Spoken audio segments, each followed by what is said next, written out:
Okay, so cyclists that want to get into this, I mean, it looks like you just kind of dove in and did it. So what do you, like, you learned a lot obviously, so what do you recommend? What's the top, like, 4 major things, like, that really helped you out? Maybe like 4, you know, something like that. 3 or 5 or 10 or however you want to get it. Okay, number 1 is the food. Okay. I had big problems with food. I did not know how to eat. Right. So number 1 with food is like, you have to eat at least once an hour, every hour. At least once. Wow.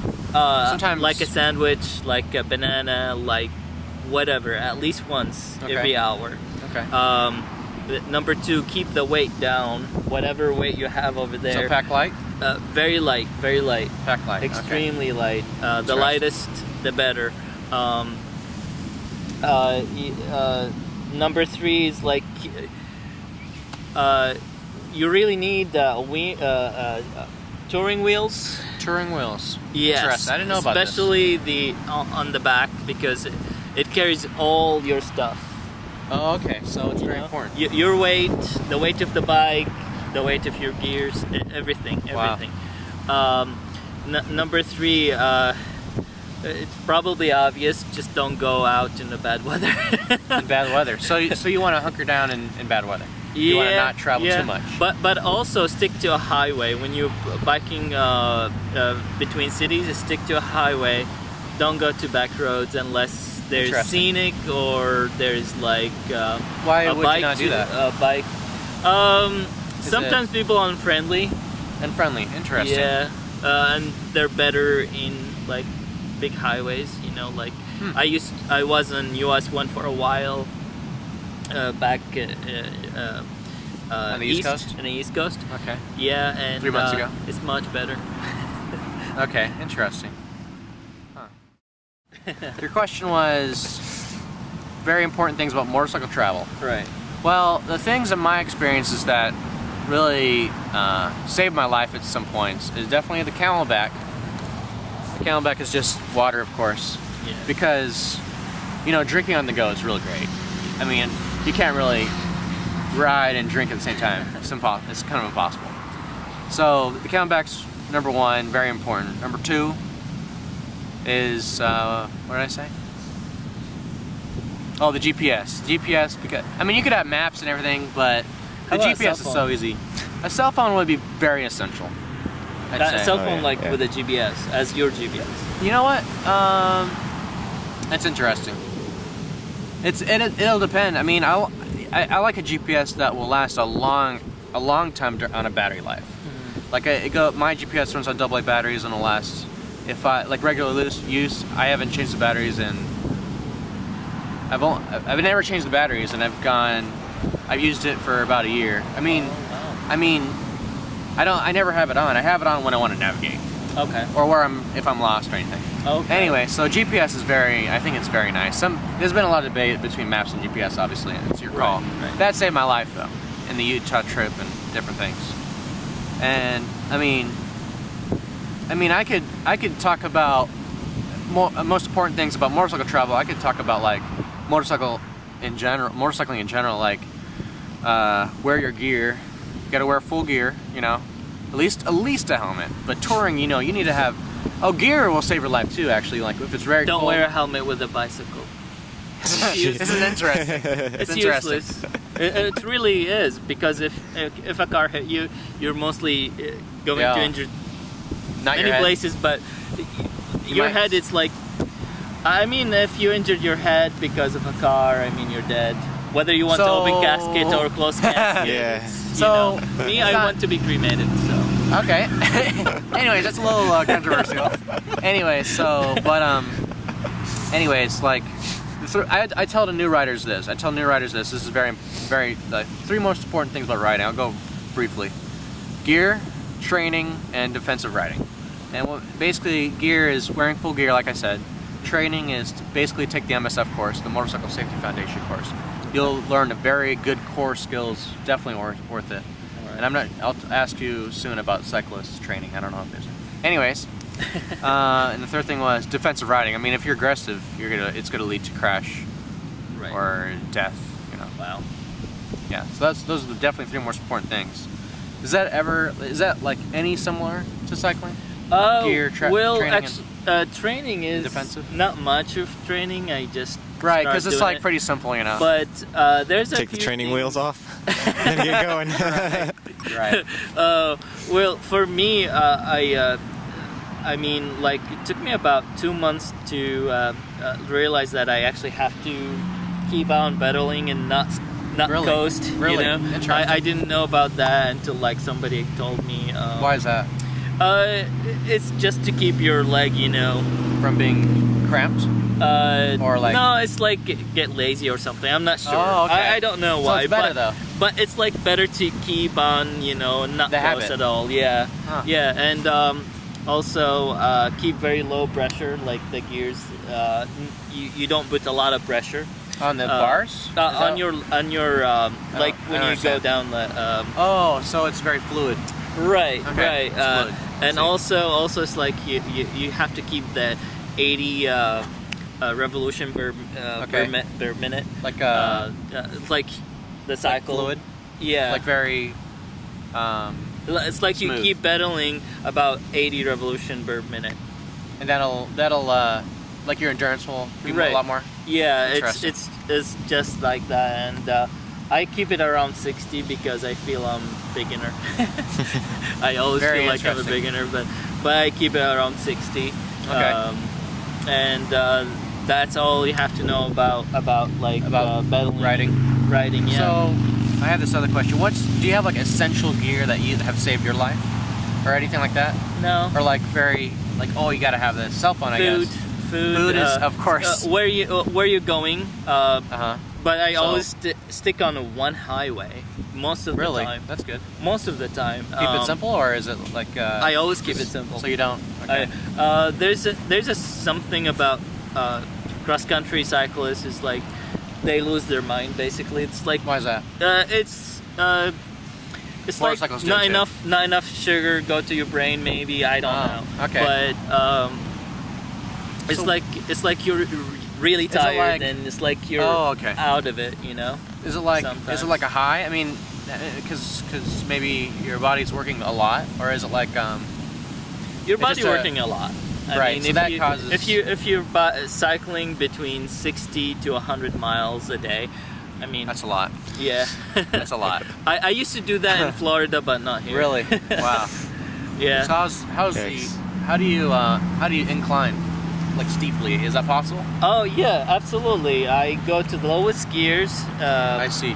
The same thing with the motorcycle. Yeah, the lowest ones, and keep my the speed RPMs up. usually about 5 miles an hour. And are you pedaling like really hard, like really fast, kind of thing? Is that how it works? Yes. Interesting. You're pedaling really fast, but it's really too much, and then. So, I had this other question. Yeah. This is kind of interesting. Have you had a motorcyclist wave at you? Not usually. Really? Does that happen ever? Have you ever had it happen? Because sometimes it may or may not happen. We should change that. We should start waving at bikers. Some motorcyclists believe like anyone on 2 wheels on the road, I'm gonna wave at, and it's like a brethren thing. Just like this, you know? Meeting up. Not many. Okay, just wondering. Yeah, that makes sense. Yeah. The majority there was a few. Right. There was a few, yeah. Yeah, that's just cool. a few. That's I mean, cool. even I'm sure you didn't remember. Local cyclists usually don't wave. So when you see cyclists with gear, do you like? I go to them. Actually, do you have to act? Is it like an etiquette to go to them and talk, or can you pass, or?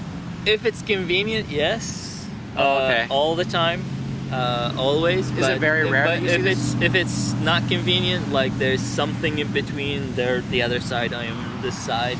It's like, you know, it's gonna. I see. That makes sense. Yeah, I see. Yeah. That makes sense. But I talked to a lot of cyclists, and this year and last year is like there's a huge increase in the cross country cyclists. Yes. Really. According to the places I stayed, like in some hostels and some campgrounds, some people from couchsurfing, they told me they hosted many. Really? Like they noticed an increase. So interesting. So is it a rare event that you do come across a touring cyclist? Is it rare, or is it like it's not like every day? Rare. I would see at least once a week. Cool. That's a lot, actually. Yeah. That's about the same as a motorcyclist, I think, or like depending on your area. Cross country motorcyclists, or you know, cross state at least. Right. Well. Geared up, you know, touring setup. Yeah. Are you interested in motorcycles at all? Not Just really. wondering. After my second accident, I am afraid of speed. In a car? No. You're on a motorcycle? No, I was in my bike. Oh, and this. Okay, you're afraid of speed. Okay, that's what I understand. Yeah. Okay, I understand. Yeah. After the second injury here, I'm afraid of going faster than 20 miles. Yeah. Oh yeah. It's it gets hairy. Even here when I go like downhill, I am like scary. always slamming on my bike. That's the front brake, right? That's or that's the back. Yeah. That's the front. I'm always like both of them. It's like I don't want to best 20. So do you sorry, am I cutting off? No. So is there a brake that is is it better in certain situations, different brakes, or is it kind of the same thing at all times? Both. That's interesting. Okay, that makes sense. How about you? Motorcycling, there's a lot of We've got 3 brakes. Well, I know the front is a lot more. It's like 70% power is your front brake. Oh wow. In braking power, and that's due to weight distribution when you start slowing down. There you go, weight distribution when you start slowing. Yeah, exactly, because everything shifts right to the front. Forward. Oh wow. Okay. That's interesting. So I was wondering if that's similar. No. Maybe you should kind of test it out. Maybe front brake only, rear brake, see if the power difference. Well, I noticed that my back brake need changing. Like, is it just like pads? Yes. Or is it just little tiny pads? It's like tiny pads. Is it rubber? Yeah. Or ceramic or something? Something. Oh, okay. I'm not sure. I actually don't know anything about bikes. Oh, I'm getting to know, but these are rubber. Mine are rubber, okay. and I changed the back one after like 2,000 something miles. Wow. Yeah. 2,000 miles is a lot. Wow. On a bike. On a bicycle. On a cycle. On a bicycle. Yeah. Yeah. The front one is like pretty doesn't good. Need changing. So all good. What was I gonna say? 10 minutes. Is that power wise? That's how long we've been going. Oh, that's a long ass time. All right. Anyway, it's 20 minute long already. Yeah, there's a lot to talk about. There is. When you're comparing, it's like there's a lot. You can say anything. But if I can request one thing, sure. If you send me some subscribers to my new YouTube channel, which is the Roaming Dude. The Roaming Dude. Yeah. You know what? I definitely want to support you. So. Where I'm going to be hiking the Appalachian Trail. I keep saying, tonight I'm gonna upload a video about, I'm gonna hike the Appalachian Trail, but I'm gonna hike the Appalachian Trail starting from Maine going to Georgia, which is extremely rare that people actually finish it. But really interesting. I believe in myself. It looks like you have a lot of belief. So I'm gonna do it, and there's only reported less than 1,000 people actually hike in the world? Appalachian Trail. Yeah, from north to south. Wow. But from south to north is more often. Is it kind of like backpacking? Yeah. Basically. Yeah. Interesting. So what can we expect from your channel? Just like the Appalachian Trail. It's like what's it like? Well, I'm going to record a lot of stuff. I'm gonna take a whole lot of pictures and videos. In fact, I'm gonna buy a lot more batteries. Cool. So I would definitely take lots of pictures and lots of. I want to recommend you a camera. It's real nice. The GoPro. No, I mean I'm not like sponsored by them, but I was just gonna say, do they pay you to say that? Yeah. The GoPro HD.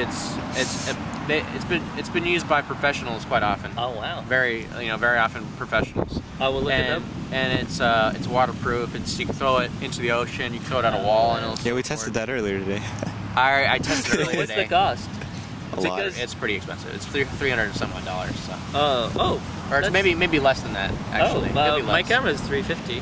Oh, there you go. Yeah, it has a GPS tagging, and it records what direction and what angle. Yeah. Cool. Yeah. Yeah, the GoPro is it's not like a regular camera. I mean, it's. Oh, one second. You mean the GoPro is the one that takes pictures every you could do 3 seconds? It's usually a video camera, but you could do pictures every whatever seconds. They have many options actually. Oh yeah. I looked it about up. Yes, yeah. There's. I actually use it for my vlogs. awesome. And then he wants to maybe look into it. Yeah. Oh wow. But anyways. Yeah. Anyway, so you're gonna see, it's like I'm not gonna take a whole lot of money with me for that hiking. makes sense. I'm also using a very could be very entertaining. I'm not gonna take a whole lot of stuff with me. That's basically good. what I'm wearing and one backup and my jammies for at night. Nice. Very and nice. that's it. Very well. Yeah. It sounds good, man. I'll definitely subscribe and definitely. You know, especially meeting you, you know, obviously. You gotta subscribe to the guy. That's cool. Cool. Yeah. Is there anything to wrap up or maybe? I'm good. For my viewers, what? Oh, I'm Rubia91, YouTube, Rubia91. And what's your channels about? Oh, I'm sorry. Besides like videos about the road and. Basically, it's mostly videos about the road, me talking. It's not all that great. Just kidding. No, you can check it out if you're interested in motorcycling, motorcycle travel, dual sport motorcycles, a little off-road.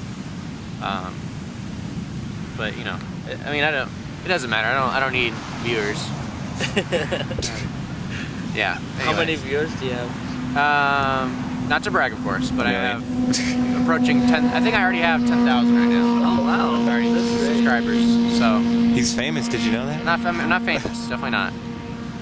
I mean, not to brag. I think Says Mr. Modest. not to brag. No. Yeah. But so that's why I want to support you, because I know that at least a little people are watching. So right. So at least I could throw a little bit at you. I mean, that's very interesting. That's always interested me, cycling cross country or any type of distance. It's awesome. It's awesome. I mean, I see him on the road often. I'm riding along and I see him. I feel really happy. I mean, if we talk about feelings, I actually feel most of the time I feel like extremely happy, as in ultimate bliss, like bliss? Yeah, like this right here. Absolutely. I feel so freaking happy, and it's I guess there's something about humans eating and shitting and doing things in the mornings and then just sleeping. It's very simple life. Very simple, and it's very like essential, and yeah, it's like a community. It's like a community thing, because it's like you're sharing this one goal, right? Like kind of survival and whatnot. Yeah, and it's just I eat a lot. Sometimes it's good, sometimes it's bad, because today that happens that I am just bored of food that I don't want to eat. I understand. I'm sure most of us get that way. So right. Very well. All right. Cool. Well, it was nice meeting you, and nice meeting you, and thank you for letting me. Yeah, definitely. Good luck on your travels. I mean, I'll shake your hand again. Thank you. Tomorrow. Absolutely. Good luck on your travels. Very well. Thank you. All right.